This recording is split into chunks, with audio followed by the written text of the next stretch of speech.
में एक वहाँ पे बहुत बड़ी घटना कह सकते हैं, वो होते होते बच गई थी। बात कुछ नहीं पूछा, हार्डली 2 मिनट भी नहीं लगे और उन्होंने इस टाइम लगा के बोल दिया वेलकम। लंदन इमिग्रेशन पे क्या क्या क्वेश्चन पूछे थे और आपको कितना टाइम लगा था। थी जो दिल्ली से अबू धाबी में 18 आवर्स का ले ओवर था। उसके बाद में मेरी फ़्लाइट थी और अबू धाबी से लंदन।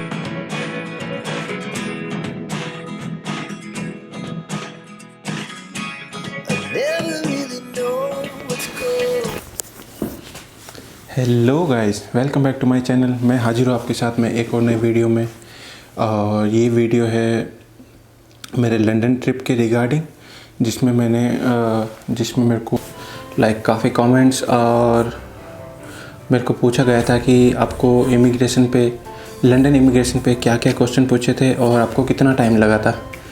तो इस वीडियो में मैं आपको यही सब बताने वाला हूँ मेरे इमिग्रेशन के बारे में और मेरे को कितना टाइम लगा था बैगेज के लिए, इमिग्रेशन के लिए, दिल्ली में, अबू धाबी में, लंदन में। तो चलो स्टार्ट करते हैं वीडियो को। हाँ, तो मैं हाजिर हूँ आपके साथ में एक और नई वीडियो में। तो मैं सबसे पहले आपको बताना चाहूँगा कि मेरी फ़्लाइट थी जो दिल्ली से अबू धाबी में 18 आवर्स का ले ओवर था। उसके बाद में मेरी फ़्लाइट थी और अबू धाबी से लंदन।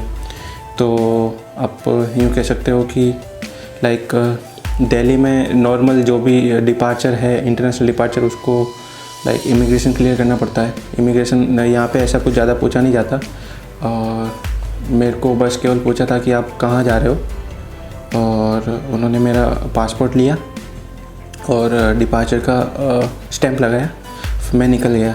मतलब मेरा इमिग्रेशन क्लियर। दिल्ली में तो हार्डली इमिग्रेशन काउंटर पर जस्ट 1 या 2 मिनट लगे होंगे।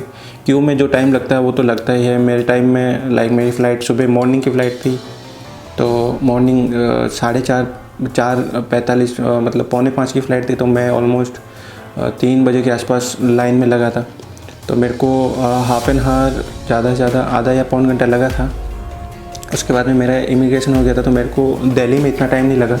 उसके बाद मैं पहुँचा अबू धाबी में मेरा 18 आवर्स का ले ओवर था। तो ले ओवर को यूज़ में लेने के लिए मैंने ले लिया था यूएई का फ्री वीज़ा, ट्रांजिट वीज़ा, जो मेरे को फ्री मिला था। तो उसका वीडियो आपको उसका वीडियो आपको अलग से मिल जाएगा। तो इसमें अपन ज़्यादा यूएई वीज़ा के बारे में बात नहीं करेंगे। और यूएई में ट्रांजिट वीज़ा मैंने 18 आवर्स स्पेंड करने के बाद वापस मेरी फ़्लाइट थी यूएई से अबू धाबी से रात में 2:15 की। तो अबू धाबी में लैंड हुआ। वहाँ से वीज़ा मेरे पास में ऑलरेडी था, उसको वैलिड करवा के मैं बाहर चला गया, होटल में दिन भर रहा, वापस आया। और वहाँ पे ऐसा कुछ भी इमिग्रेशन या कुछ भी सिक्योरिटी चेकिंग कुछ भी नहीं हुआ था, जस्ट बोर्डिंग पास था। और मेरे पास बोर्डिंग पास दिल्ली में मिल गया था, तो मैंने बोर्डिंग पास गया सीधा और बोर्डिंग पास अपना दिखाया बोर्डिंग पास, और मैं गेट की तरफ चला गया। और गेट की तरफ जाने के बाद में जब मेरा फ़्लाइट में बोर्डिंग का टाइम था, उस टाइम ज़रूर सबका बैगेज चेक हो रहा था, हैंड बैगेज, क्योंकि लगेज तो अपने पास में था नहीं, हैंड बैगेज सबका चेक हो रहा था। तो मेरा भी हुआ था। और मेरे साथ में एक वहाँ पे बहुत बड़ी घटना कह सकते हैं, वो होते होते बच गई थी। हुआ ये था कि मेरा जो लैपटॉप था मेरे पास में था, और वो लैपटॉप मेरा चार्जर जो था यहीं पे ख़राब हो गया था जोधपुर, दिल्ली में। तो मैंने वो लैपटॉप ऑलमोस्ट 2 दिन हो गए थे, मैंने यूज़ ही नहीं किया था, तो लैपटॉप मैंने रख दिया था। वो थोड़ा सा डस्ट से भरा हुआ था। और जब मेरा नंबर आया बोर्डिंग में जाने से पहले, उन्होंने सबका बैगेज, जैसे मैंने बता रहा हूँ कि सबका बैगेज चेक किया था। तो मेरा भी बैगेज मेरा लैपटॉप निकाल के जैसे ही उन्होंने खोल के रखा, तो पूरा डस्ट से भरा हुआ था स्क्रीन। तो मेरा लक ही कह सकते हैं कि बाय लक मेरा जो बैग चेक कर रहे थे वो कोई इंडियन ही थे, इंडियन ही थे। तो उन्होंने मेरे को बोला कि ये क्या है। मैंने बता दिया कि ये लैपटॉप का चार्जर ख़राब हो गया था, यूज़ नहीं आ रहा था, तो ये थोड़ा सा डस्ट से भर गया था। तो उन्होंने बोला कि ये आपका डस्ट से आप कह रहे हो डस्ट से भरा है, बट अब अगर ये मशीन में मैं डालूँगा तो ये ज़रूर कुछ सस्पेक्टिव चीज़ बोलेगी, और डालना तो मेरे को पड़ेगा। तो आप मतलब कभी भी जा रहे हो तो अपना जो भी लैपटॉप है, जो भी मोबाइल, उसको एकदम क्लीन रखो। तो उन्होंने थोड़ा सा चेक किया, फिर उन्होंने चेक किया तो उसमें मशीन में नहीं बोला था। अगर वहाँ पे वो मशीन में बोल जाता ना तो मेरी जो फ़्लाइट थी वो तो छूटती, उसके अलावा भी लाइक मेरे को काफ़ी प्रॉब्लम्स हो सकती थी। तो उन भैया को धन्यवाद जिन्होंने मेरा ज़्यादा उन्होंने मेरे को बता दिया कि भाई आप कभी भी जाते हो तो उसको एकदम क्लीन रखा करो। और उसके बाद में मैं बोर्ड हो गया, और अब आते हैं लंदन इमिग्रेशन पे।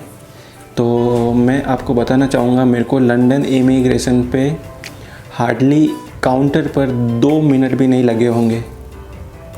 अब आप पूछोगे ऐसा क्यों, तो मैं बताना चाहूँगा कि लाइक हम लोग डी बोर्ड होके फिर हमें जाना था इमिग्रेशन पे, जहाँ पे हमारा लाइक अराइवल का वो स्टैम्प लगने वाला था। तो जैसे ही मैं अराइवल के लाइन पे गया तो एक बार तो मतलब इतनी ज़्यादा संख्या में जो वो भीड़ थी उसको देख के लाइक डर गया कि अरे यार कितना नंबर आएगा। लगभग हमारी फ़्लाइट के तो जो थे उसके अलावा भी काफ़ी लोग वहाँ पे ऑलरेडी थे। बट फिर मैं थोड़ा सा और आगे गया तो पता चला कि जो स्टूडेंट वीज़ा पे गए हुए हैं, जो वर्क वीज़ा पे गए हुए हैं, उनकी लाइन अलग थी, और जो एज ए टूरिस्ट या बिजनेस मीटिंग्स के हिसाब से मीटिंग से लाइक वहाँ गए हुए हैं, उनकी लाइन अलग थी। तो फिर मेरे को थोड़ा सा लाइक सुकून हुआ क्योंकि उसमें ज़्यादा भीड़ नहीं थी। बट अगर मैं स्टूडेंट वीज़ा पे जाता ना तो मेरे ऑलमोस्ट 2 से 3 घंटे पूरे लाइक लग जाते।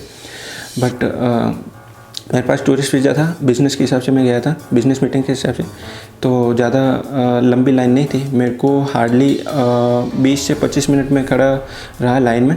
उसके बाद में मेरा नंबर आया। उन्होंने अब मैं बताता हूँ क्यों सिर्फ 2 मिनट लगे। उन्होंने मेरा पासपोर्ट लिया, मेरा पासपोर्ट पे वीज़ा देखा बिज़नेस के हिसाब से। उन्होंने मेरे को केवल एक ही क्वेश्चन किया कि वाई आर यू कमिंग, मतलब आप यहाँ क्यों आए हो। तो मैंने उनको बता दिया कि बिज़नेस मीटिंग है, और मतलब मैं वापस 6 तारीख को रिटर्न फ़्लाइट भी मैंने टिकट भी नहीं दिखाया, मैंने सब उनको दे दिया था। बट उन्होंने कुछ भी नहीं देखा। मैंने रिटर्न टिकट दे दी थी, मैंने इंश्योरेंस दे दिया था, और होटल तो मेरे थी नहीं क्योंकि मैं अपने कंपनी के वहीं स्टे करने वाला था। तो मेरे को सिर्फ एक क्वेश्चन किया था कि आप यहाँ क्यों आए हो। मैंने उनको जवाब दिया कि भाई मैं बिज़नेस मीटिंग से आया हूँ और यहाँ पे जाने वाला हूँ। जगह का नाम बता दिया, कोट्सवॉल्ड, यहाँ पे जाने वाला हूँ मॉर्टन इन मार्च में। तो उन्होंने बोला ओके, उन्होंने अराइवल का लगाया और बोला वेलकम। बस इतना सा इमिग्रेशन हुआ। मैं लाइक जाने से पहले इतना डरा हुआ था कि पता नहीं वो क्या क्या पूछेंगे, क्या क्या मेरे को बताना पड़ेगा, क्या लाइक मेरे को मैं प्रिपेयर तो था ही कि भाई मैं प्रिपेयर किया इसमें, मैं जा रहा हूँ तो बिज़नेस मीटिंग से जा रहा हूँ तो वो बताना है, कहाँ रहूँगा वो बताना है।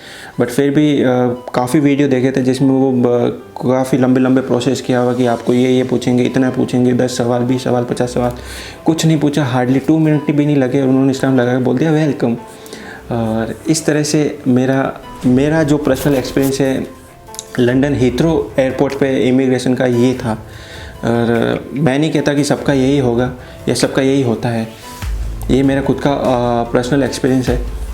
तो ये सब यही बस मतलब इतना सा था।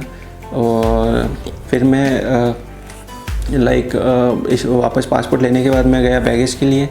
तो बैगेज तब तक ऑलरेडी उस पे आ चुके थे बेल्ट पे।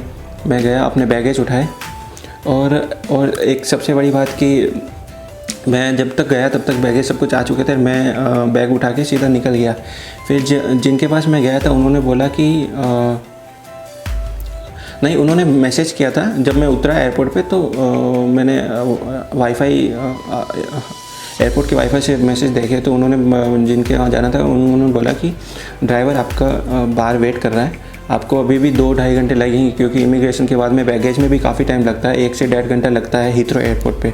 ये उनका ओन एक्सपीरियंस था क्योंकि वो ब्रिटिश नागरिक ही है, लाइक ब्रिटिश सिटीजनशिप भी है, तो वो आते जाते रहते हैं। उन्होंने बोला कि 1 से 2 घंटे, 1 घंटा तो आपको नेट मान ही जाएगा मान लो कि बैगेज आने में।